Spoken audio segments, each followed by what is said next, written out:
இங்க நம்ம ஹீரோயின் 30 வருஷமா வீட்டில் ஆகிற சின்ன சின்ன செலவுலேருந்து எல்லாமே அவங்களோட ஹஸ்பண்ட் ஈக்குவலாக 2 பேருமே ஷேர் பண்ணி தான் பண்ணணும்னு சொல்றாரு. அவங்கள ₹1 கூட எக்ஸ்ட்ரா செலவு பண்ண விட மாட்டேங்கிறாரு. ஹீரோயின் சம்பாதிக்கிற எல்லா காசுமே வாங்கிட்டு அவங்களுக்காக ₹1 கூட அவர் செலவு பண்ண மாட்டேங்கிறாரு. இப்படியே 30 வருஷம் ஆயிடுது. இப்போ ஒரு நாள் ஹீரோயினுக்கு உடம்பு சரியில்லாம போயிடுது. ஆபரேஷனுக்கு அதிகமா செலவாகுங்கிறதால மருந்து மாத்திரையிலே சரி பண்ணலாம் டாக்டர் சொல்றாரு சொல்லி அவங்களை வீட்டுக்கு கூட்டு வந்துடுறாரு. இப்போ ஒரு நாள் அந்த ஹஸ்பண்ட் திடீர்னு இறந்து போறாரு. இப்போ அவரோட மொத்த சொத்தையுமே இவங்களுக்கு தெரியாம அவரோட 2வது பொண்டாட்டிக்கு அந்த பிள்ளைக்கும் சேரணும்னு சொல்லி எழுதி வச்சிடறாரு. இதை கேட்டு ஹீரோயினோட பொண்ணு ஷாக் ஆகுறாங்க. ஆனா ஹீரோயின் எதுவுமே சொல்ல மாட்டேங்கிறாங்க.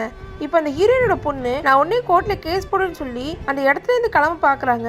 ஆனா ஹீரோயின் அதெல்லாம் ஒன்றும் தேவையில்ல விடுன்னு சொல்லிட்டு அவங்ககிட்ட போய் சாப்பிட ஆரம்பிக்கிறாங்க. இதை பார்த்து ஹீரோயினோட பொண்ணு டென்ஷன் ஆகுறா. அடுத்த அந்த ஹஸ்பண்டோட 2வது பொண்டாட்டி கொஞ்சம் பணத்தை கொடுத்து இனிமே எங்க வாழ்க்கையில வரக்கூடாதுன்னு சொல்றாங்க. இதை கேட்ட அந்த பொண்ணு இல்ல நான் கண்டிப்பா கேஸ் போடதான் போறேன்னு சொல்றா. ஆனா நம்ம ஹீரோயின் எதுவுமே சொல்லாம அந்த பணத்தை வாங்கிட்டு சொல்ற மாதிரி நான் எதுவுமே செய்ய போறது இல்ல, நீங்க வேணா நைட் எங்க வீடு டின்னர் வாங்கன்னு சொல்லி அந்த இடத்துல இருந்து ஹீரோயின் போறாங்க.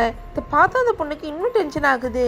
ஹீரோயின் கிட்ட போயிட்டு சண்டை போடுறா. ஆனா ஹீரோயின் எதையுமே காமிச்சிக்காம அவங்க பாட்டுக்கும் அவங்க வேலை செஞ்சுட்டு இருப்பாங்க. இப்போ ஒரு நாள் ஹீரோயினுக்கு ரொம்ப உடம்பு சரியில்லாம போகுது. அப்ப ஹீரோயினுக்கு செலவு பண்ணா காசே இருக்காது. உடனே ஹீரோயின் அவங்க பொண்ணு கிட்ட ஒரு பேங்க் அக்கௌண்ட்டும் அதோட பாஸ்வேர்டும் எழுதி கொடுத்து இங்க போனா பணம் இருக்கு எடுத்துட்டு வான்னு சொல்லி அனுப்புறாங்க. ஹீரோயின் அந்த பேங்க்குக்கு போறாங்க. அந்த 2வது வைஃபும் அவங்களோட பையனும் வராங்க. அங்க வந்து ஹீரோயினோட பொண்ணை ரொம்ப கேவலமா பேசுறாங்க. அதே நேரத்துல அந்த பேங்கோட மேனேஜரும் யூசர் நேம் பாஸ்வேர்ட் போடுங்கன்னு சொல்லி சிஸ்டமை கொடுக்குறாங்க.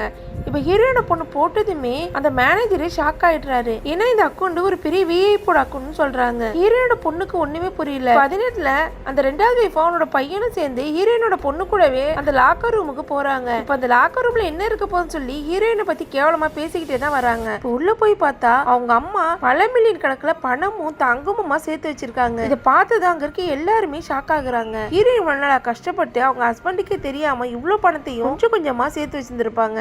உங்களுக்கு இந்த வீடியோ பிடிச்சிருந்தா லைக் பண்ணுங்க. இந்த மாதிரி வீடியோஸ் பார்க்க மறக்காம நம்ம சேனலை சப்ஸ்கிரைப் பண்ணுங்க.